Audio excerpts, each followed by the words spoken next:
Um dos maiores problemas da comunidade do Abanai é simplesmente o lance de ficar superestimando ele. Para um senso comum das pessoas que realmente entendem de Demon Slayer, sabe que o Abanai é o top 4 Hashira mais forte no seu auge. Ele fica abaixo de Gyomei, Sanemi e Tomioka.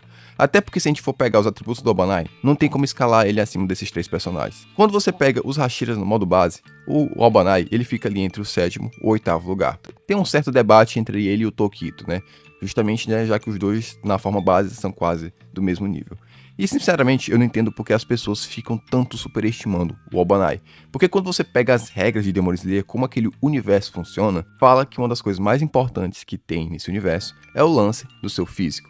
Quanto mais físico você tem, mais vantagem você vai ter em combate. Já porque os humanos de Demon Slayer, mesmo os Hashiras e Caçadores sendo um pouco acima que os humanos normais, eles não têm superpoderes. As respirações são técnicas e não superpoderes. Então, não existe algo sobrenatural, com exceção dos Onis. E bom, o próprio Abanai fala, nos seus flashbacks, que quando ele era criança, ele passou até seus 12 anos preso dentro de uma gaiola, só com alimentação de comidas gordurosas, ou seja, o Abanai não teve uma alimentação necessária para uma criança para ter um bom desenvolvimento, o que ocasionou que o seu corpo não se desenvolveu direito, mesmo quando ele se tornou um adulto. O Abanai, ele é um cara baixo, que seu físico, né, é um pouco fraquinho. Embora ele seja meio entroncadinho, tenha uns músculos, seja forte ali para um caçador, mas ele não desenvolveu tanto o seu corpo. O Abanai ele devia ter um físico, uma altura ali média como a do Tomioka ou a do Sanemi. Devido a isso, o Abanai não desenvolveu o seu corpo direito, o que lhe dá uma puta desvantagem em relação aos outros Hashiras. Bom, em relação ao Tokito, eu acredito que o Abanai ainda seja um pouco mais forte em relação à experiência, já que o Tokito foi o último caçador a se tornar Hashira. O Abanai ali, se eu não me engano, ele foi o 7º. E quando você usa a cabeça, você percebe que o Abanai não é tão forte. Tanto pela questão do seu condicionamento físico, a sua altura, ainda tem o fato, né, que ele é cego de um olho. Eu acho que muitas pessoas não sabem disso, mas um dos olhos do Abanai, ele é meio cego, ou seja, só um olho dele que é bom. E mesmo que você me fale, mas isso não faz muita diferença em combate. Faz sim. Existe uma coisa chamada visão periférica, que é simplesmente a visão que você tem dos seus lados, né? Que não é a visão que você olha para frente, é a dos lados. E quando você tem a deficiência em um olho, você perde boa parte da sua visão periférica. Ou seja, se ele perde boa parte da visão, isso significa que ele tem uma certa desvantagem em combate. Mesmo que ele treine, que ele consiga, entre muitas aspas, superar essa deficiência, ele ainda vai ter essa desvantagem. E bom, um dos motivos por qual muitos superestimam o Abanai é pelo que acontece no final da obra, que simplesmente o Abanai tem um destaque maior na luta contra o Muzan, como Desperta no Mundo Transparente, Lâmina Vermelha e Marca do Caçador. Só que uma coisa que essas pessoas não entendem, que isso foi um elemento de roteiro. Para você que tem uma experiência mais com obras, filmes, livros, enfim, você percebe que em alguns momentos o autor dá uma forçada ali no roteiro para conseguir fazer que as pessoas acreditem naquela coisa que vai acontecer. O exemplo disso é o que acontece com o Abanai. Naturalmente, dentro da obra, o Abanai não conseguiria ter todo aquele destaque contra o Muzan, porque não faria sentido justamente pelas regras que a própria autora fez sobre o personagem. Mas ela tinha que forçar a barra um pouco, pois já estava chegando no final da obra ali, a história já ia acabar. E o Abanai foi um Hashira que não teve destaque. Todos os caçadores ali, em algum momento, eles tiveram destaque. O Uzui lutando contra Gyotaro, Rengoku lutando contra a Akaza, Gyomei lutando contra Muzan no início da luta e depois lutando contra Kokushibo, Sanemi lutando contra Kokushibo, Tokito lutando contra Gyoko e Kokushibo, Mitsuri contra Hantengo, Tomioka versus Akaza. Enfim, todos os Hashiras ali tiveram lutas e destaques que mostraram sua força. Mas o Abanai, não. Você pode até falar, mas ele enfrentou a Nakimi. Não conta. Brincar de pega-pega não mostra ali a verdadeira habilidade de um Hashira. Então, o Abanai precisava rapidamente de um desenvolvimento e de algum destaque na obra. E bom, o momento certo ou errado foi usar na luta contra o Muzan. Porque se o Abanai tivesse sido bem desenvolvido, ele teria enfrentado alguma lua superior antes. E não precisaria ter todo esse destaque no final da obra. O Abanai poderia ter sido mesmo um dos caçadores que poderia ter morrido dentro do Castelo do Infinito. Mas a autora não usou isso porque se tivesse acontecido isso dentro da obra, o Abanai seria um Hashira Bucher e zoado pela Fendo. Ele já é zoado atualmente por conta disso, por só ter destaque na luta contra o Muzan. E bom, muitos dos fãs falam que ele é forte, que ele é o top 1 por ter feito tudo isso no final. E a verdade é que isso não é mérito do Abanai, isso é mérito do roteiro.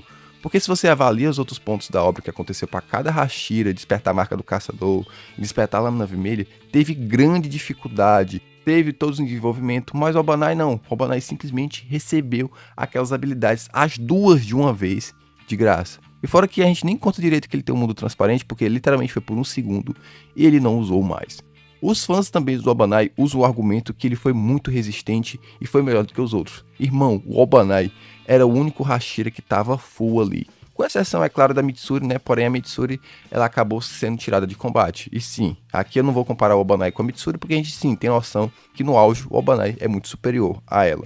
Mas comparar o Obanai com Gyomei, cansado, Sanemi e Tomioka, cansado, é muita sacanagem. Pois Gyomei e Sanemi enfrentaram a Lua Superior 1 e quase morreram. Sanemi chegou até a perder 2 dedos nessa batalha, e Gyomei, aos 27 anos de idade, despertou a marca do caçador, ou seja, daquela noite ali o Gyomei não passava mais. E o Tomioka, né, enfrentou a Lua Superior 3, ou a casa, onde também ele quase morreu. E o Obanai, ele não enfrentou ninguém dentro do Castelo do Infinito, ele só ficou pulando pra lá e pra cá contra a Nakimi. Então, tipo, ele não gastou quase nada de energia, ele tava full na luta. E como eu falei anteriormente, ele despertou 2 habilidades no meio da luta, que foi Marca do Caçador e Lâmina Vermelha, justamente para dar aquele destaque que ele não teve durante toda a obra. Então isso me deixa muito indignado com os fãs do Obanai. Eles não querem aceitar que todo esse destaque que esse personagem tem no final da obra foi simplesmente um desespero da autora para dar um destaque para ele, porque senão ele seria um personagem esquecido. E essas habilidades dele não foi mérito do Obanai, foi simplesmente ele ganhou, você consegue perceber isso.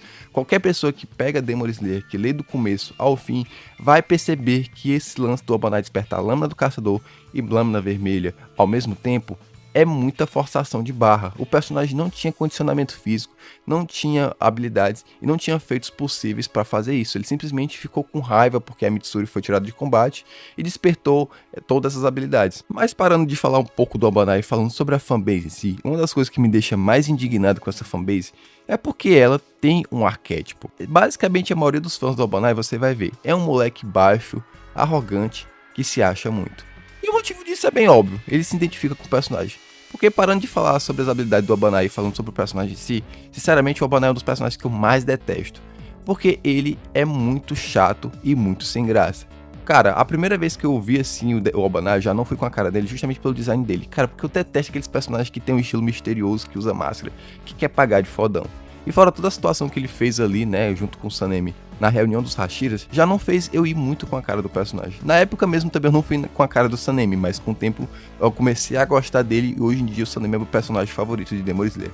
Mas o Obanai, cara, até hoje eu não tanco esse personagem. E o que me fez pegar mais abuso ainda dele foi ali no final do Distrito de Entretenimento, que simplesmente ele debochou do Uzui por ter quase morrido pra Lua Superior 6. Mano, o filho da puta do Obanai, com aquela lata ali, foi zoar o Uzui, porque o Uzui quase morreu pra Lua Superior 6. Mano, eu acho engraçado que se o Obanai estivesse no lugar ali do Uzui, cara, ele tinha sido altamente molestado pelo Gyotaro, ou talvez até mesmo só pela Daki. E isso é um dos motivos também por qual eu detesto esse personagem. E por conta dessa personalidade assim meio debochada do Obanai, muitos fãs se identificam com ele. Mas sério, mano, eu detesto os fãs do Obanai, cara, porque é simples um molequinho que quer se achar o fodão, o carinha debochado, o cara inteligente, mas, cara, lá no fundo é só um bando de cara inseguro que nem o Obanai que tem medo de interagir com mulher. Se você pegar os fãs do Obanai, são tudo desse jeito. São moleque que tem medo de mostrar o rosto, que usa um cabelinho assim meio grande, que dá uma de inteligente e de fodão. Nossa, eu sou o melhor. Mas lá no fundo é só um cara inseguro. E bom, uma das coisas também dos fãs do Obanai é porque eles são meio burros. Tipo, eles não conseguem entender e raciocinar. Porque mesmo mostrando o contexto, mostrando as regras do universo, eles não conseguem aceitar que o Obanai é um Hashira fraco e os buffs que ele recebeu na história no final foi puro roteiro. Ele sempre fica usando o argumento, não, ele fez tal isso, ele fez aquilo, ele pode esperar isso. Não, não e não. Ele é fraco fisicamente. Uma das principais regras de Demon Slayer é simplesmente o físico. Então, tipo, não tem como você falar que o Obanai é mais forte que o Gyomei ou que o Uzui na questão física, porque não faz sentido. Uma pessoa que tem mais músculos, que é maior, vai ter vantagem sobre uma pessoa que é mais magra e que é pequena, que é o caso do Obanai. E bom, pra quem acompanha o canal há alguns meses, né, lembra que eu acabei, né, meio que me envolvendo com a treta, entre aspas aí, com um rapaz lá do TikTok, que era super fã do Obanai. E, mano, o cara argumentava de uma forma, mano, que era até engraçada. E até porque ele até virou meme mesmo lá no TikTok com o famoso pulo duplo do Obanai, que é simplesmente uma cena que ele ficava mostrando do Obanai dando pulo duplo desviando do Muzan. Porque o principal argumento desse cara era falar que o Obanai, na base, se equivaleu ao Muzan. E qual foram os feitos do Obanai? Desviar dos tentáculos do Muzan. Sinceramente, era isso. Basicamente o cara não pegava contexto, não pegava as habilidades, simplesmente ele analisava só os quadros do mangá. Bom, não sei se vocês já assistiram o filme Cidade de Deus, mas tem uma cena, né, que o cara pergunta se o outro sabe ler, e o cara responde que não, que só sabe ler as figuras. Sabe ler, Salgueiro? Só sei ler só as figuras. Basicamente, era esse cara. Ele literalmente só fazia analisar as imagens, que, mano, que era ridículo. Cara, ele debatendo no TikTok era uma das coisas, assim, que era entretenimento, pra você pegar a pipoca e ficar rindo. Ver o chat dos comentários era engraçado demais, porque era todo mundo zoando esse cara. Cheguei até a debater com ele, mas, bem, deixei isso pra lá porque o moleque era muito temperamental e eu não tive paciência pra isso. E, bom, e meio que ele virou uma piada dentro da comunidade Paul Scaly e Demon Slayer. E bom, basicamente esse é o arquétipo dos fãs do Abanai. São caras inseguros que querem provar o ponto deles e acharem superiores aos outros. Na verdade, acabam só virando piada dentro da fanbase, porque as pessoas que realmente entendem de Demon Slayer sabem que o Abanai não é um Hashira forte, sabe que ele é um Hashira que foi forçado pelo roteiro. Se fosse pegar realmente tudo bem feito de Demon Slayer, todas as regrinhas, né, se a Gotoshi tivesse seguido as próprias regras, o Abanai, cara, seria um dos Hashiras ali mais fracos, talvez só na frente da Shinobu e do Tokito. Se isso a gente for pegar eles ali na forma base, tá ligado?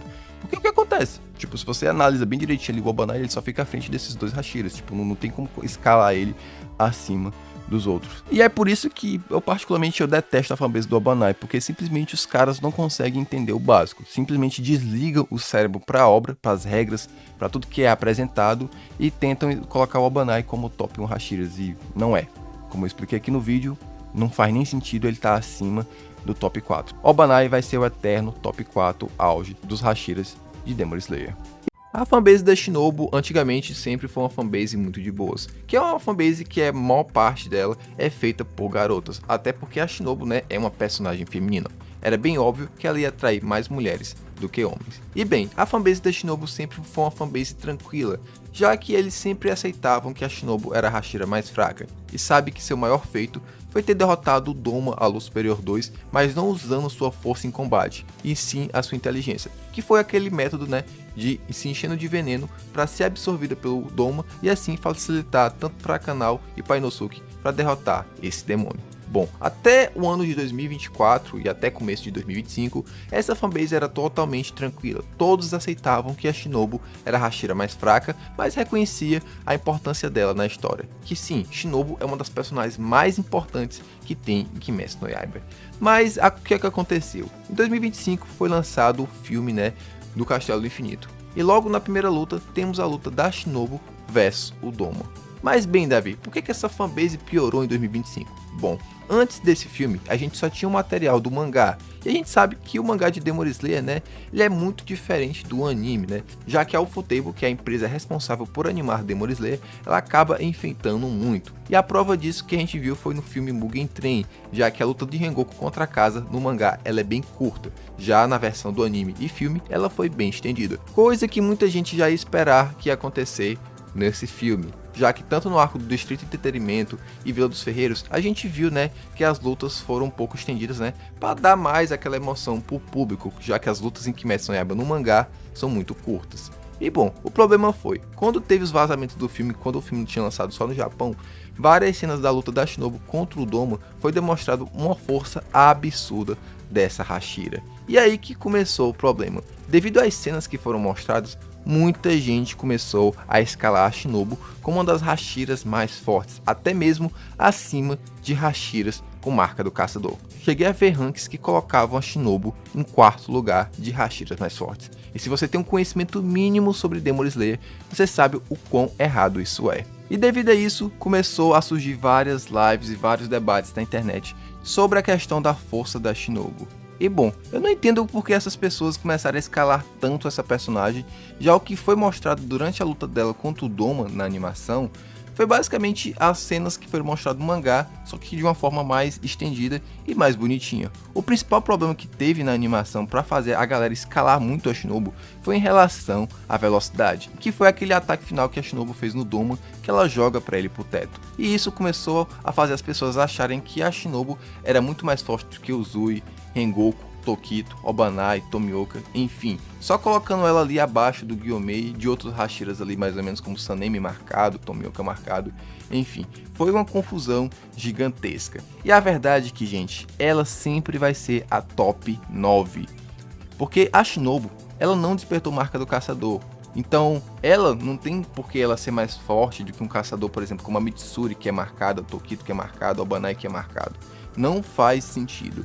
E mesmo que falem que ela é mais forte do que o Uzui e Rengoku, também não faz. Rengoku e Uzui tinham um condicionamento físico melhor que a Shinobu, já que uma das principais características da Shinobu era que ela não conseguia decapitar Onis por conta do seu físico. Na luta dela mesmo contra o Doma, ela cita que queria ter um físico que nem o Gyomei, que sentia inveja dele, pois ele sempre passava segurança, coisa que ela não passava, que queria ser um pouco maior, igual a sua irmã, para ter uma facilidade na luta contra os Onis. Mas por que acontece essa confusão por conta dessa luta? Porque as pessoas não sabem diferenciar de uma luta constante para um ataque suicida. Porque o ataque que a Shinobu fez, sim, foi um ataque muito forte que conseguiu jogar o Doma pro teto.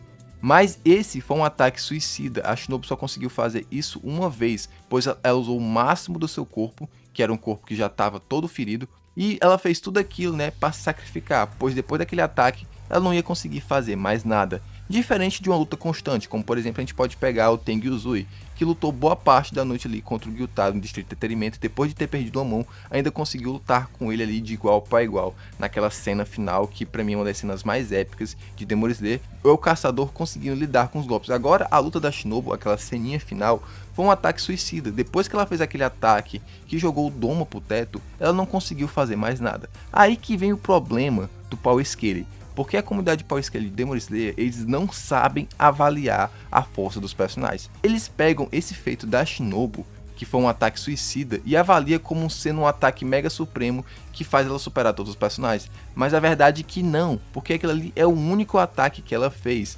Outro Hashira, por exemplo, se fosse enfrentar o Doma, conseguiria ter uma luta meio que constante com ele.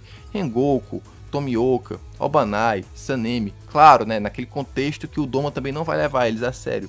Mas a Shinobu não conseguiu porque ela não tinha físico para isso. Ela fez aquele ataque suicida justamente para conseguir ganhar um pouco de tempo até a Kanao e depois o Inosuke chegar, para de fato derrotar o Doma.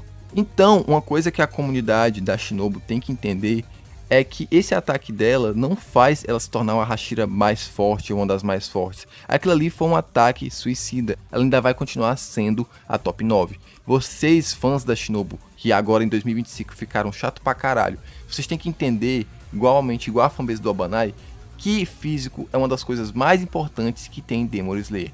Quanto menos físico você tiver, isso vai mais prejudicar você em uma luta, e isso vai ser uma desvantagem. E particularmente eu fico muito triste em saber que uma fanbase que era tão boa, que era tão legal, ficou uma fanbase insuportável nesse ano de 2025. E o mais engraçado e mais irônico possível, que essa fanbase não ficou chata por conta da maioria das fãs que eram garotas, mas sim por causa dos fãs garotos que são viciados em Power Scaling.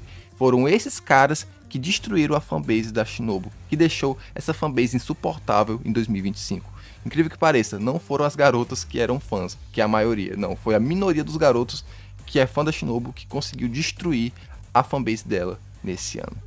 E bom, eu espero que com os outros filmes que venham lançando, e até mesmo com o final da obra, todas essas fanbases, né, de fanatismo de cada personagem vão se consertando e essas pessoas percebam que esses personagens, desde quando teve o final do mangá, né, eles têm o mesmo rank do mangá, e tipo, o anime não vai criar um novo rank pra eles. Eu espero que isso aconteça no futuro, que as pessoas de fato aprendam a avaliar Demon Slayer. Que Demon Slayer, gente, acabou em 2020. E como muita gente fala, nossa, os youtubers ficam passando mentiras, ficam passando um senso comum pra galera ficar feliz. Não, gente, não é por isso. Se todos os youtubers, eu, Seth, Otaguchi, passa esse rank que para muitos, né, é o rank que todos querem ouvir, é porque a gente avaliou e entende da obra. Somos criadores de conteúdos que a gente não quer passar mentiras, enganar o povo, ou quer falar que os fãs querem ouvir, e até porque isso nem faz sentido. É porque o que a gente fala é a melhor análise que tem sobre a obra. E eu não falo isso com arrogância porque eu sou um criador de conteúdo. Não, porque antes, quando eu era um criador bem pequeno, quando eu assistia os vídeos do Seth e do Otaguchi, quando eu não manjava tanto de Demon Slayer, tinha certas opiniões dele que eu não concordava. Mas depois de tanto tempo relendo, fazendo vídeo, reavaliando, analisando, eu entendo porque sempre teve esse rank, né, de ser Gyomei, Sanemi, Tomioka, Obanai, Tokito, Mitsuri, Uzui, Rengoku e Shinobu, porque esse é o rank mais sensato que tem em Demon Slayer quando você avalia tudo e todos os personagens no auge. E bem, essa foi minha opinião sobre a fanbase da Shinobu. que sinceramente eu espero que essa fanbase melhore com o tempo, já que antigamente era uma fanbase que era muito de boas, que não tinha nenhum problema. Agora nesse ano acabou ficando insuportável por conta do lançamento do filme.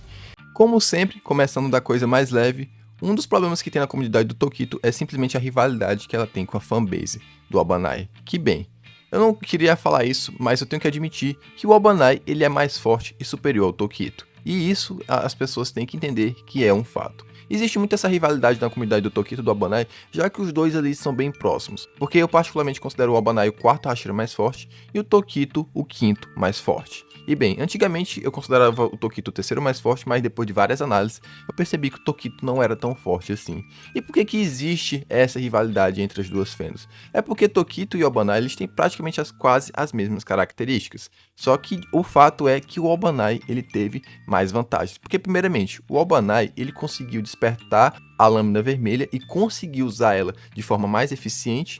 E o Tokito conseguiu despertar, porém só conseguiu usar ela por um breve momento ali na batalha contra o Kokushibo, e logo após isso ele acabou morrendo, até porque no momento que ele despertou a lâmina vermelha, ele já tinha sido partido no meio, ou seja, ele não poderia fazer mais nada. Eu sei que muita gente fala que o Tokito teria potencial para ter feito mais coisas com o Abanai, mas gente, o que foi mostrado na obra é que o Abanai fez mais coisas do que ele. Mesmo os dois tendo despertado o mesmo tipo de poderes como Marca do Caçador, Lâmina Vermelha e o Mundo Transparente por um curto período de tempo, o Abanai acabou tendo mais feitos. E sim, eu tô que nem aqueles caras de pau scaling, mas é uma verdade. O Abanai ele é superior ao Tokito por ter mesmas habilidades e também por ter usado elas mais tempo. E outro argumento que eu posso usar em relação à vantagem do Abanai ao Tokito é que o Abanai ele tem mais experiência como Hashira. Gente, o Abanai ele tem 21 anos e o Tokito só tem apenas 14 anos. Beleza que o Tokito tem a mesma altura ali que o Abanai, mas o Abanai ele tem a vantagem de ter a experiência, ele é um adulto, enquanto o Tokito ele é apenas uma criança. Então tipo, eu sei que é meio triste, mas infelizmente fanboys do Tokito, infelizmente o Abanai é superior ao Muichiro. O segundo problema que vem é que as pessoas esquecem que o Tokito é apenas uma criança. Na comunidade de Demon Slayer, eles superestimam muito o Tokito, pelo fato do Tokito ser um descendente do Kokushibo e ser um espadachim ali com grande potencial que acabou se tornando Hashiras apenas em 2 meses. Ele é um prodígio dentro da obra. Só que, gente, lembre-se, ele tem 14 anos. Não é porque ele é um prodígio, não é porque ele é descendente de um antigo espadachim que era lendário, que ele vai ser um dos personagens mais fortes da obra. O único momento que o Tokito se tornou o personagem mais forte da obra ali, ou um dos mais fortes, foi no momento que ele despertou a Marca do Caçador ali na luta contra o Gyoko. Porque naquele momento ali, ele era o único Hashira que tinha a Marca do Caçador. E logo após, a Mitsuri também despertou essa marca e superando ele. Até porque, né, a Mitsuri tem bem mais atributos do que o Tokito naquele ponto da história, né. Mas bem, só deixando claro aqui pros fanboys do Tokito, sim, Tokito ele é mais forte do que a Mitsuri, até porque ele despertou habilidades e enfrentou inimigos mais fortes do que a Mitsuri enfrentou. Já que sim, a Mitsuri enfrentou o Muzan, né, mas se a gente considerar ali na batalha, ela não aguentou muito tempo. Enfim, vamos deixar esse assunto de lado. Mas o problema é, as pessoas acabam superestimando muito o Tokito pelo fato dessas informações sobre esse personagem. Mas, gente, ele é uma criança. Não tem como ele superar pessoas adultas, sendo que Kimetsu no Yaiba, como eu já cansei de explicar aqui, é um anime que o físico equivale muito na obra. Não é uma obra irrealista onde o design não importa. A única exceção é a personagem Mitsuri. E o próximo eu não diria que seja um problema, mas é um pouco chato também. Que boa parte da fanbase do Tokito é uma fanbase de crianças. Até porque, né, é fácil se identificar com o Tokito porque ele é o Hashira mais novo e ele tem 14 anos. E bom, isso de fato é um problema? Não. Não tem problema nenhum as crianças serem fãs do Tokito por se sentir representadas. Mas o problema é crianças. Crianças não têm um senso igual como adolescentes ou adultos. Elas sempre vão impor aquilo que elas acham que é verdade. Então muitos fãs do Tokito acabam superestimando ele, acabam causando confusão na internet, botando ele lá em cima como escala de poder, porque é o personagem favorito justamente por serem crianças. Elas não conseguem avaliar com mais detalhes, com mais senso a obra e acabam colocando favoritismo lá em cima. Tô dizendo que todas as crianças são assim? Óbvio que não, até porque tem crianças, né, que conseguem entender que o Tokito não é o Hashira mais forte. Mas a maioria acredita que sim. E eu falo crianças, são crianças de 6, 7, 8, 9 anos, 10 anos por ali. Não falo de crianças de 12, 13 anos, que eu acredito que essas já têm uma noção maior do que crianças mais novas. Bom, e pelo fato de ser uma fanbase infantil, né, criança, internet, fanboy, eu acho que essas palavras não se casam, né? E acaba causando muita confusão dentro da fanbase desse personagem. E agora partindo pro lado mal da força, que é onde vem a pior parte, é que vem o lance da sexualização desse personagem. Que sim, mesmo ele sendo um personagem masculino, existe muita sexualização em relação ao Tokito. Primeiramente que as fãs, falando agora das garotas, elas esquecem que o Tokito tem 14 anos. Não é errado você, garotinha de 13, 14, 15, 16, você se sentir atraída pelo Tokito e gostar dele. É totalmente normal, a gente gostar de personagens de anime não tem problema nenhum, dependendo da sua idade. Mas o problema é que muitos ultrapassam o que é aceitável, de você gostar, de você ter um crush, para no momento que você começa a ter fetiche com esse personagem. Bom, um caso que eu tive aqui no meu canal é que eu fiz aquela série, né, Se é seguro da Dali ou seguro ser esbagaçada pelos Hashiras. Sim, eu sei que é uma série que não é recomendável para criança, mas foi um vídeo ali zoeiro, com a temática mais de ser um vídeo com análise científica do que ser um vídeo pra putaria, né? Enfim, eu acho que quem entendeu a proposta do vídeo vê que não tem algo tão de errado assim, mas eu admito que não é um vídeo que eu recomendo para crianças assistirem. E quando eu fui falar sobre os Hashiras, eu falei que não ia citar o Tokito nessa lista justamente porque o Tokito era um personagem de menor, ele só tinha 14 anos, e na lista só ia entrar quem tinha de 18 para cima. E eu recebi muitos e muitos comentários de pessoas dizendo que queria que eu tivesse feito do Tokito, pessoas pedindo para eu fazer esse tipo de análise com o Tokito, e eu falava que não, e não, e não. E o motivo é porque o personagem tem 14 anos, e isso só mostra que muitas pessoas têm fetiche em relação a esse personagem de querer ter ato com ele. O que é errado? Não. Quando você guarda esse tipo de coisa só pra você, não tem problema nenhum. Agora, quando você quer expor isso para outras pessoas, já fica um pouquinho estranho. Não é aquela questão de ser algo errado ou não, é mais uma questão de ser senso e ter um certo respeito próprio, né? Pô, mano, tu não vai sair explanando pra todo mundo aí que tu quer comer uma personagem que nem existe de 14, 15 anos. Eu acho isso aí meio zoado. Mas enfim, eu quero acreditar que esses comentários que eu recebi sejam mesmo de adolescente de 13, 14, 15 anos. Porque se for, tudo bem, não tem problema nenhum. Eles têm a mesma idade que o personagem. Agora, se fossem pessoas de 18, 20 anos, 25 aí pra cima, aí já seria um bagulho muito doentio e bizarro. E eu espero mesmo que tenha sido só crianças e adolescentes que comentaram. E é claro, eu não poderia deixar de citar, né? O famoso chip do Genya de Tokito. Cara, eu não vou nem comentar muito sobre isso, porque eu já comentei várias vezes isso aqui no canal. E mano, eu acho isso muito doentio. E isso tem muito na fanbase desses dois personagens, né? Eu acredito que seja mais na fanbase do Genya. Mas cara, eu fico muito triste, mano, em saber que as pessoas ficam shippando dois personagens que não tiveram quase relação nenhuma dentro da obra. Os dois personagens apenas se ajudaram ali na batalha contra o Kokushibo e as pessoas acabam shippando eles como um casal. Cara, eu acho isso muito triste. Eu acho isso muito sacanagem com o personagem do Genya, porque não basta o cara sofrer durante a obra toda e a fanbase ainda shippa ele com um personagem masculino. Não que eu seja homofóbico nem nada, mas pô, mano, pelo menos pra shippar o Genya ali com alguma personagem feminina, sei lá, mas logo com um cara é muita sacanagem com o coitado do Genya. Mas, enfim, tem essa grande problemática na Fandom, que eu quero acreditar que seja uma grande minoria que ficam shippando o Tokito com o Genya. Eu espero que a grande maioria dos fãs do Tokito, né, repudiem isso. Mas eu não podia deixar de citar. E é claro também, né, só dando um adendo e reforçando mais esse argumento, também existe muita fanfic que envolve o Tokito, que eu acho algo, tipo, absurdo, mano. O cara só tem 14 anos, já teve um passado traumático e vocês ainda vão colocar mais trauma ainda nas histórias de vocês envolvendo esse personagem.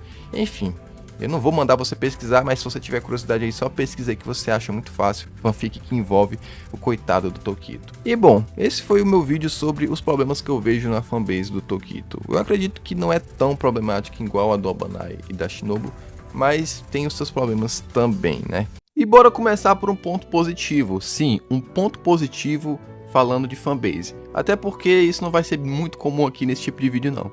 Mas bem, algo que eu tenho que destacar sobre a fanbase do Rengoku é que as pessoas dessa fanbase, elas são muito gente boas. Sério, eu nunca conheci um fã do Rengoku que seja alguém assim, que seja cuzão, que seja chato. E bom, eu acho que isso reflete em relação ao personagem, porque o personagem Rengoku é uma pessoa muito amigável, alguém simpático, que alguém é fácil ali de você fazer amizade. Eu acredito que os fãs também se inspiram no Rengoku e acabam mantendo ali as mesmas características do personagem, né? De ser alguém amigável, alguém que gosta de conversar, alguém compreensivo, enfim. Então, tipo, é muito raro você encontrar um fã do Rengoku que seja alguém ali difícil de conversar. Sempre são pessoas boas que você sempre ali vai ter uma tendência a criar uma amizade. E bom, não tem muito o que comentar, só queria destacar que, bom, todo fã do Rengoku é muito gente boa. E agora, passando pro lado escuro da força, né, os pontos negativos, bora começar com um problema clássico da fanbase do Rengoku, que são as viúvas que não aceitam que ele morreu e ele não evoluiu na obra. Um dos principais problemas da fanbase do Rengoku é que os fãs desse personagem, eles não aceitam que o Rengoku, né, ele ficou para trás em relação aos outros Hashiras. Bom, eu particularmente considero o Rengoku o 8º Hashira mais forte, apenas na frente da Shinobu, pois tanto Uzui, Tomioka, Tokito, Abanai, Mitsuri, Sanemi e Gyomei, todos eles superaram o Rengoku. Por quê? Despertaram Marca do Caçador, Lâmina Vermelha, Mundo Transparente, e no caso do Uzui, né, que não despertou essas habilidades, mas eu considero o Uzui mais forte do que o Rengoku, né, devido a todo o seu porte físico, suas habilidades, sua experiência, né, e seu estilo de combate em relação ao Rengoku. Mas muitos fãs, né, consideram o Rengoku um dos Hashiras mais fortes. E assim, naquele ponto da história ali do Mugen Train, onde ainda não tinha Marca do Caçador e nem Lâmina Vermelha, Rengoku sim era um dos Hashiras mais fortes, chegando até mesmo ser o top 3 ali, sendo mais forte tanto que Sanemi, Mitsuri, Tomioka, Obanai, Muchiro e Shinobu, só ficando atrás, é claro, de Gyomei e de Uzui. Mas infelizmente os outros personagens, com o decorrer das outras temporadas e arcos, eles acabaram despertando habilidades que superaram o Rengoku, como por exemplo a Marca do Caçador, que é uma habilidade que upa todas as características daquele personagem, e a Lâmina Vermelha, que é simplesmente uma lâmina que atrasa de forma muito mais rápida a regeneração dos Onis. E o Rengoku não despertou isso. Bom, e muitos fãs do Rengoku acabam usando o argumento que ele lutou ali e segurou a casa. Bom, tem uma diferença de contexto da luta do Akaza por Rengoku para a luta do Akaza contra o Tomioka. Na luta do Akaza contra o Rengoku, o Akaza ali, ele estava com a intenção de transformar o Rengoku em Oni, então ele não estava lutando 100% a sério. Eu diria, sendo bem generoso, que o Akaza estava usando ali uns 30 a 40% do seu poder, já que quando a gente vê a luta do Akaza contra o Tomioka e Tanjiro lá no Castelo Infinito, a gente percebe a brutalidade nos estilos de luta do Akaza, as técnicas, as formas, enfim, o cara tava realmente ali puto com o Tanjiro querendo matar ele. E tipo, a prova maior disso que o Akaza tava muito mais sério, mesmo depois que Tomioka desperta a Marca do Caçador e Tanjiro também tava marcado, sentiram uma pressão absurda ali para enfrentar o Akaza. E fora que no final, né, o Akaza nem queria morrer, queria regenerar a cabeça, só não regenerou a cabeça por completo porque ele teve as lembranças da sua esposa, que acabou, né, pedindo para o Akaza parar com aquilo. Então, tipo, o Akaza no Castelo Infinito é um absurdo de monstro. A gente vê isso principalmente no filme. Então, já tá passando da hora dos fãs do Rengoku entender que o Rengoku, infelizmente, ficou para trás. Eu sei que muitos fãs usam argumentos do estilo de luta e tal, mas, gente, se você pegar o mangá, que é uma matéria original, ainda torna a derrota do Rengoku muito mais humilhante. Porque a derrota do Rengoku, cara, acontece em um único capítulo. Enquanto no Castelo Infinito a luta do Akaza contra Tomioka e Tanjiro, se eu não me engano, dura em média ali 4 capítulos. Então, tipo, tem uma diferença. E fora que, tipo, na animação deixou ainda muito mais nítido a diferença do Akaza que enfrenta o Tomioka, o Akaza que enfrenta o Rengoku. E bom, eu tenho um amigo, né, que é muito fã do Rengoku, e esse cara defende ele com unhas e dentes, e ele pega até material mesmo de novels, né, onde a Gotoji fala como era a verdadeira força do Rengoku. Só que infelizmente, gente, o que foi mostrado no mangá e no anime é totalmente diferente do que foi mostrado numa novel. Beleza, a novel bota material canônico, só que a Gotoji não pode simplesmente só falar aquilo em uma novel que ela fez depois ao fim da obra, de coisas que já foi mostrado inclusive no anime. O anime e mangá mostra que o Rengoku não era tão forte, e não adianta a Gotoji estar fazendo fanbooks mostrando como era a verdadeira força do Rengoku, sendo que ela não demonstrou isso. Eu não quero julgar, até porque ela é a autora, ela é a dona da obra. Não adianta ela estar botando falácias pro Rengoku, né? Sendo que o Rengoku não demonstrou aquilo quando estava vivo. E outra coisa que é meu pai é que, tipo, esses fanbooks todos são em japonês. Nós que é brasileiro, americano, não tem como traduzir e nem ter acesso, porque esses bagulhos só são vendidos lá no Japão. Para você ter acesso a eles, você tem que arranjar algum amigo que mora lá e consiga te passar as imagens. Enfim, eu acho que, tipo, os fãs do Rengoku já deviam ter aceitado que o Rengoku, infelizmente, não superou os outros Hashiras e ele tá atrás. Não adianta dizer, o Rengoku ele segurou o murro do Akaza no peito. Irmão, aquilo ali foi só uma demonstração, né, da determinação do Rengoku. Aquilo ali não tem nada a ver com ele ser um dos Hashiras mais fortes. A mesma coisa a gente falar que a Shinobu é um dos Hashiras mais fortes por ter jogado o Doma pro teto, ter se entupido de veneno e ter deixado ele muito fraco ao ponto de Kanao e Inosuke conseguir matar ele. Bom, gente, isso é tudo uma questão de representação. O Rengoku segurar o braço do Akaza no peito, aquilo ali é uma representação da sua determinação. Não tem muito a ver com a força. Ele é um personagem forte, porque ele é um Hashira, mas infelizmente ele ficou para trás. O próximo tópico é algo parecido, mas não tem muito a ver, que é simplesmente fãs que não aceitam a morte do Rengoku, que acham que a morte dele foi injusta. E a verdade é que não. A morte do Rengoku foi uma morte justa e também necessária para dentro da obra, porque é a partir daquele ponto ali que o Tanjiro muda um pouco a sua visão em relação às batalhas, porque ali de fato é a primeira vez que ele presencia um Hashira morrer. E no universo de Demon Slayer, até aquele ponto da história, nós fãs, e também tanto Tanjiro como os outros personagens ali, como o Zenitsu e Inosuke, eles idealizavam muito os Hashiras como sendo os caras mais fortes, sendo basicamente elite. E a gente vê, e os personagens também, vê um Hashira simplesmente morrer por a Lua Superior 3, causa aquela tensão. Mano, se a Lua Superior 3 foi capaz de matar um Hashira, imagina como é a Lua Superior 2 e a Lua Superior 1. E fora também que a morte do Rengoku, ela tem uma representação. Ela mostra ali a importância do sacrifício, né? Que tipo, o Rengoku, ele sacrificou a sua vida para manter 200 passageiros vivos, e tanto como Tanjiro, Inosuke e Zenitsu que estavam ali perto também. E é claro também a Nezuko, né? Mas bem, mostra isso, a importância do sacrifício, a importância de passar um legado. O Rengoku morre ali, mas o seu legado não morre. Ele passa pra Tanjiro e pra outros personagens.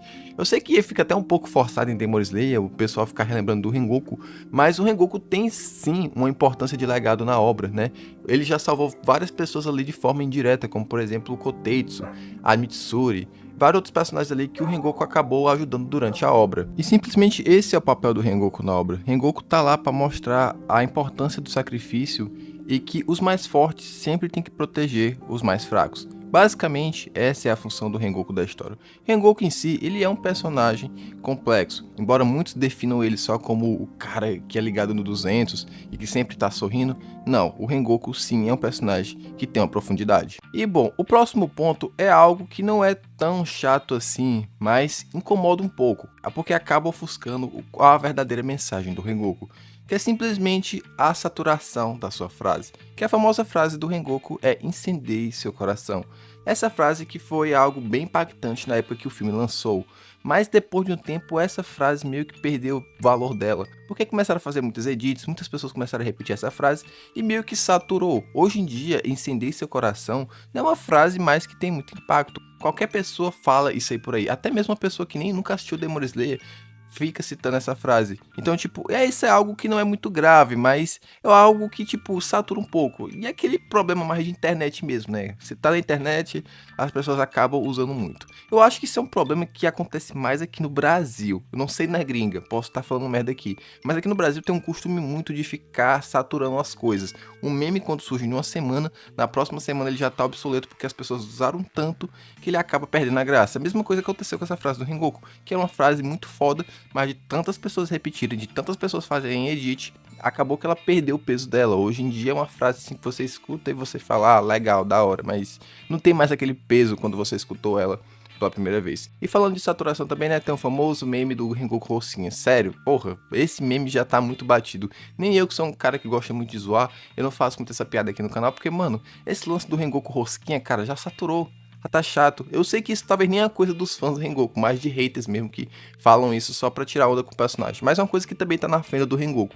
O famoso Rengoku Rosquinha. Nossa, que meme sem graça. A primeira vez é legal, é engraçado. Você lembra do Ace, do One Piece. Mas depois, cara, perde a graça. Hoje em dia eu nem uso mais essa piada porque... porra, que piada mais saturada. Próximo ponto, que é o último, que eu julgo ser a coisa mais chata, assim, da comunidade do Rengoku, de certo modo, é que simplesmente pega toda a profundidade, toda a complexidade que é do personagem Rengoku, que muitos possam não acreditar, mas Rengoku sim, ele é um personagem profundo, é um personagem que tem uma carga dramática, mas simplesmente tudo isso é jogado pra bosta, pois muitas pessoas, principalmente de uma comunidade mais... como eu posso dizer, de fanfiqueiras ou fanfiqueiros, não sei, pegam o Rengoku e tratam ele como o homem perfeito. Pega todo aquele peso que aquele personagem tem e joga simplesmente pra merda, pra tratar o Rengoku apenas como um cara perfeito, um cara bonzinho. E bom, o Rengoku não se resume a só isso. O Rengoku era um personagem que tinha traumas. A diferença é que o Rengoku era um personagem que lidava com seus traumas de maneira positiva. Rengoku não deixava aquilo interferir na sua vida e nem na sua personalidade. Rengoku tinha complexo de inferioridade.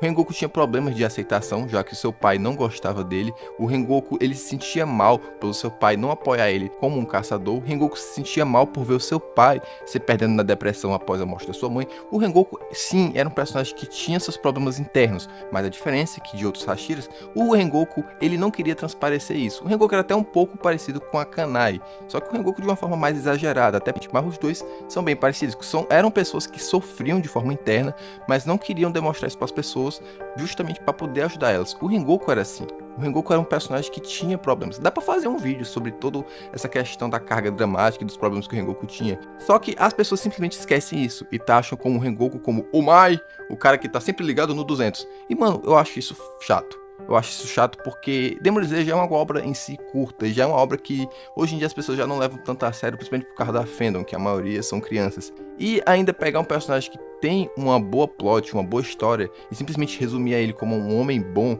eu acho isso meio paia. E devido a isso, o Rengoku simplesmente é usado em muitas fanfics, onde ele é o marido perfeito, ou é o parceiro perfeito. E cara, eu acho isso paia, tá ligado?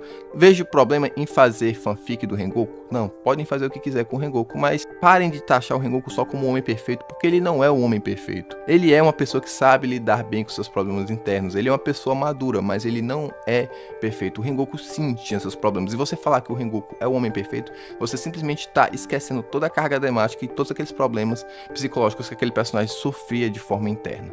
Então, sim, entendam, o Rengoku, ele não é perfeito. Ele é apenas uma pessoa madura que sabe lidar com seus problemas internos. E bom, esse foi o meu vídeo sobre a fanbase do Rengoku, que sinceramente não acho que é uma fanbase problemática, eu só acho que é uma fanbase que saturou muito o personagem, e é uma fanbase também que é viúva, né, que não aceita que o Rengoku infelizmente foi ultrapassado. Ele era um personagem forte? Era. Era um personagem da hora? Era. É um personagem que traz uma mensagem muito importante para Demon Slayer? É.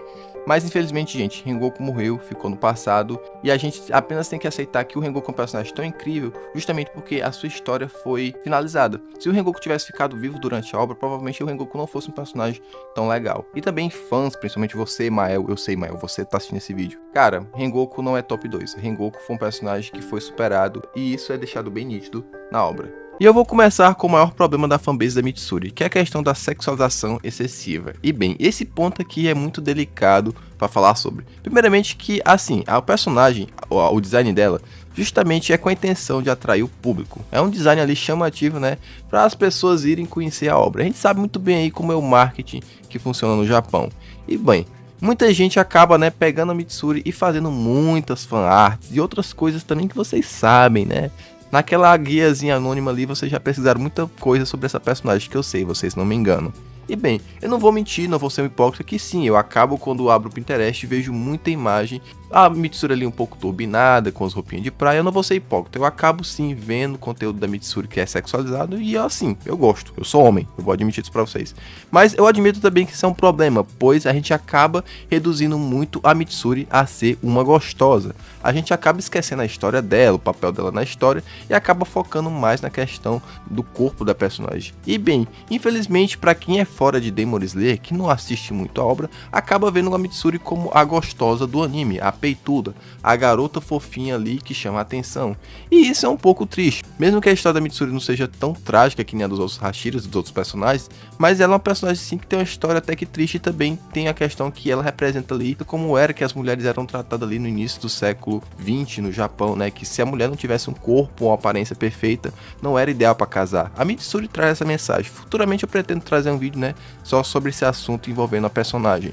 Mas focando aqui, infelizmente esse é um problema da fanbase, né, que há tantos meninos e meninas, eu acredito que mais os homens, né, acabam mais focando na aparência física da Mitsuri e deixando ela de lado, né, focando mais na questão dos big tits dela e também na questão das roupas curtas que a Mitsuri usa. E infelizmente é algo que não tem mais conserto. A Gotoji, né, deu uma vacilada no design da Mitsuri. Embora tenha uma explicação, tenha um meme por trás, né, acabou que quando caiu na internet, né, a Mitsuri ganhou essa fama de ser a gostosa, a peituda, e é isso. A Mitsuri nunca mais vai ser vista como uma personagem ali que tem uma boa história, que é algo além mais de peitos. Infelizmente, é isso que acontece com essa personagem. Bom, a gente tem que admitir também que foi culpa da própria autora. E os próximos dois pontos que eu irei falar são parecidos, mas também ao mesmo tempo são opostos. Começando pela questão dos fanboys. Os fanboys da Mitsuri, né, são muito chatos, pois eles acabam, né, enaltecendo muito a personagem por conta, né, de uma frase mal interpretada. Que lá na Vila dos Ferreiros, no mangá, é dito que a força da Mitsuri equivale a 8 homens, já que seus músculos são bem densos, né? Ela tem uma força absurda. Ela, quando era bebezinha, conseguia levantar uma pedra, né, que tinha o dobro do peso dela, mostrando que a Mitsuri tem uma força bem grande e uma resistência também corporal bem grande. Aí muita gente pega essa informação e acaba achando que a Mitsuri é uma das Hashiras mais fortes. Porém, não é bem assim que funciona em Demon Slayer. Mitsuri, praticamente, ela é como se ela fosse um tanque, mas um tanque que não tem canhão. Porque, embora a Mitsuri seja muito forte fisicamente, ela é uma personagem ali que não tem muito controle durante a luta. Ela acaba perdendo muito pela questão do emocional, e fora também que ela é um pouco lenta. Isso é provado em alguns momentos da história, né? Como, por exemplo, na luta dela contra o Muzan. Todos os caçadores que estavam ali em volta, né? Tanto Gyomei, Sanemi, Obanai, Tomioka, estavam conseguindo ali, né, lidar com os tentáculos do Muzan. A Mitsuri foi a primeira a sair de cena. Lembrando que nesse momento da história aí, o Obanai não tinha despertado a marca do caçador, e a Mitsuri, mesmo marcada, não conseguiu, né, dar conta dos golpes do Muzan. Bom, eu não sei se isso aí foi um furo de roteiro ou só para mostrar que a Mitsuri não era tão rápida comparada aos outros Hashiras, mas enfim, a Mitsuri, no total, tanto como base como marcada, a Mitsuri fica no top 6, pelo menos na minha análise da obra. Nos Hashiras base, ela fica atrás do Gyomei, Uzui, Rengoku, Sanemi e Tomioka, enquanto no ranking dos Hashiras marcados, ela fica atrás de Gyomei, Sanemi, Tomioka, Muchiro e Obanai. Ela não sai do 6º lugar. E o motivo é por conta da sua experiência em luta. A Mitsuri tem um emocional fraco, visto isso na luta que ela teve contra o Hantengo, onde ela ficou um pouco desesperada. E também, né, na luta dela contra o Muzan, né, tanto no início ali, quando o Obanai salva o Tanjiro, também durante a luta, né, já fora ali, para nascer do sol, né? Que ela fica ali sem controle porque fica com medo do Muzan. Então, sim, a Mitsuri é muito forte, porém seu emocional estraga seu desempenho em luta. E fora também que a sua espada, ela é péssima em defesa. A Mitsuri tem um bom ataque, mas a sua defesa é péssima. Mas bem, eu não quero debater muito sobre isso, porque já estamos entrando no assunto de power scaling, mas o ponto é, a Mitsuri, ela é muito enaltecida pelos fanboys, né? Tem gente que bota ela como terceira Hashira mais forte, quarta mais forte, mas não, gente. A Mitsuri, tanto base como marcada, ela fica em 6º lugar. Ela tem muita força física, mas não tem muita habilidade comparada aos outros Hashiras. E agora vem o ponto que é o inverso, que é simplesmente a desvalorização da força da Mitsuri. Agora vai ser um pouco estranho, porque eu vou defender o ponto que eu estava refutando no tópico anterior. Mas bem, muita gente joga a Mitsuri pra bosta justamente por conta da sua personalidade. Pela Mitsuri ser uma pessoa muito delicada, meiga, muito fofinha, muita gente associa ela como uma coisa fraca. Só que na verdade não é bem assim não. A Mitsuri, né, como eu falei, ela tinha uma força equivalente a 8 homens por conta do seu físico, né, que era bem denso. E isso fazia ela ter uma vantagem em batalhas, o que tornava ela praticamente como um tanque. Só que como eu falei, né, no tópico anterior, o problema da Mitsuri é mais a questão do seu emocional. Ela acaba perdendo muito pela essa questão, e fora também que a sua espada não é muito boa para defesa. Mas, gente, uma coisa é clara. Qualquer outro Hashira ali, enfrentando o Hantengo, com exceção do Gyomei, teria morrido. O Tanjiro é uma prova viva que um caçador com a espada normal não conseguiria dar conta do dragão de bandeira do Hantengo. Tinha que ser a Mitsuri ou um Gyomei ali da vida para conseguir fazer aquele feito. E bom, muita gente acaba achando que o Hantengo é um bucha, mas gente, não.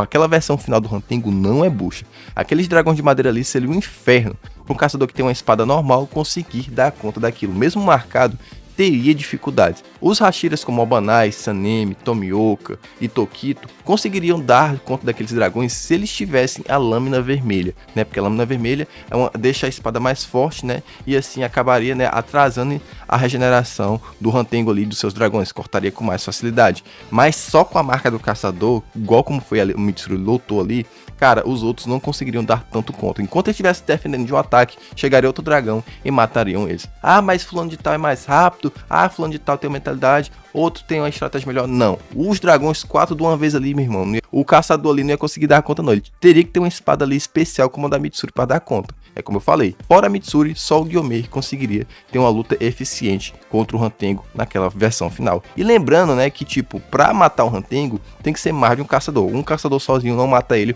pela questão dele esconder o seu corpo principal bem longe da batalha, para assim garantir que o Hantengo não fique em risco de ser decapitado e morto. Então, sim, a Mitsuri é uma personagem que é forte. Não é uma das mais fortes lá no topo, mas ela tá ali pelo meio. Eu considero a Mitsuri mais forte, tanto que Uzui, Rengoku, Shinobu e até mesmo o Tokito. Eu só coloco o Tokito um pouco à frente que a Mitsuri, por conta que no final ele desperta a lâmina vermelha. Mas bem desempenho em luta mesmo, a Mitsuri teve mais do que ele. Até porque a lâmina vermelha ele só despertou ali quando já estava quase morto. Mas bem, isso não vem ao caso. E bora pro próximo tópico. E bom, o próximo tópico aí possa ser que incomode um pouco aí a fanbase feminina, que é em relação à romantização da Mitsuri com Obanai, que sinceramente eu acho muito forçada. Sim, sabemos que é canônico que Mitsuri e Obanai é um casal. Porém, a gente tem que admitir que eles têm um péssimo desenvolvimento durante a obra. Porque o Obanai só começou a ficar próximo da Mitsuri ou demonstrar isso só ali no treinamento Hashira pra frente. Antes parece que o Obanai e a Mitsuri só tinham uma relação mesmo ali de amizade. E o romantismo dele aí só começou a ser desenvolvido, entre muitas aspas, na batalha final ali contra o Muzan, onde o Obanai fala que poderia ter conhecido a Mitsuri em outro contexto, mas mesmo assim não seria bom por conta do seu passado e tal. Enfim, tem uma romantização ali no final e os dois acabam morrendo juntos, né? A Mitsuri nos braços do Obanai. E muita gente acha isso muito lindo, muito fofo, nossa, que casal bonito e tal. Mas em questão de desenvolvimento, mano, eles são patéticos. Tem um lance do tempo de tela, porque eles têm bem pouco tempo de tela juntos. E tem outro ponto principal, né, que eu considero pior do que esse aí, que é em relação à personalidade da Mitsuri. Muita gente julga a Mitsuri como perdidamente apaixonada pelo Obanai, mas não era bem assim. O que foi mostrado na obra era que a Mitsuri, ela dava em cima de todo mundo. A Mitsuri tinha crush em todo mundo e o Obanai era um deles. Era como se a Mitsuri ali estivesse atirando para todos os lados e o primeiro que desse atenção a ela ia acabar ficando com ele. Ou seja, se Tanjiro, Uzui, Sanemi, Tomioka tivesse dado uma atenção ali para Mitsuri e tivesse correspondido ali os flertes dela, ela teria ficado com ele. Infelizmente isso é uma realidade que é mostrada na obra. Muitos não podem perceber porque talvez não tenha essa mentalidade, como muitos fãs de Demon Slayer são mais novos, né, acabam não percebendo isso, mas pra quem é mais velho, acaba percebendo que a Mitsuri, né, ela não tinha uma paixão pelo Obanai, ela tinha um crush nele.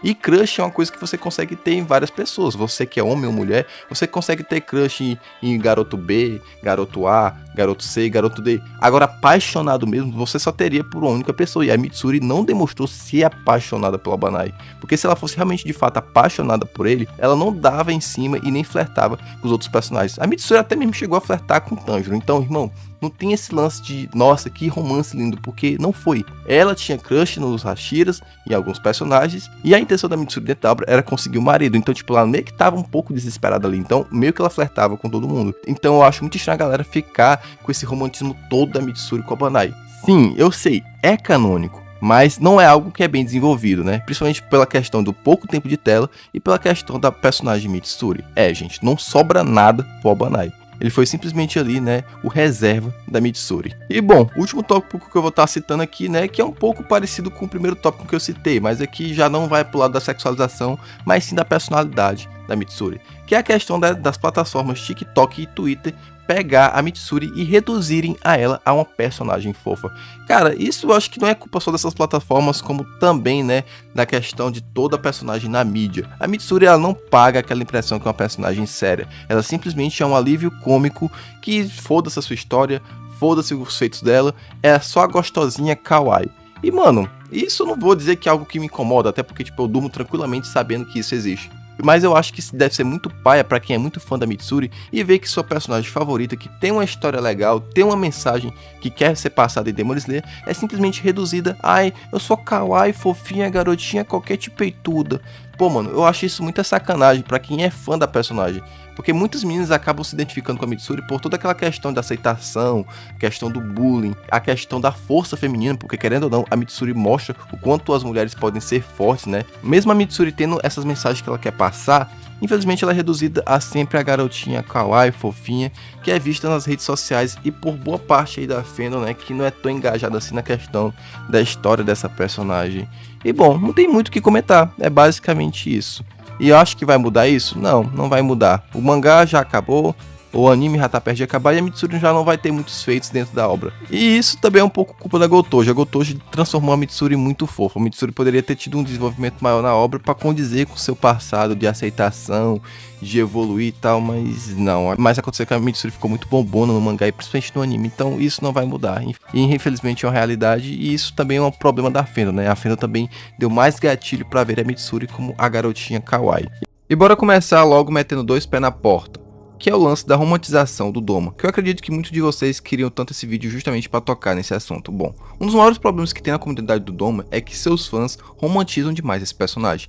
Ele foi feito para ser odiado. Doma é um personagem que simplesmente ele é pura maldade. O seu passado não é tão triste assim e ele é ruim daquele jeito justamente para causar ódio nas pessoas. Principalmente também pelo fato, né, dele só consumir mulheres. E isso torna o personagem mais desprezível, justamente porque ele não é um Oni comum que consome qualquer humano, não. Ele só consome mulheres, especificamente mulheres jovens. A Gotoji criou esse personagem meio que para dar uma brincada ali com o senso das pessoas que iam consumir a obra. Porque mesmo o Doma sendo um personagem muito FDP, ele tem muitos fãs, principalmente fãs mulheres, justamente porque o personagem ele é muito bonito. Quando você olha pro Doma, você nem acha que ele é um Oni, justamente porque ele tem uma aparência bem bela e de humana, né? Tipo, ele não parece que é um demônio.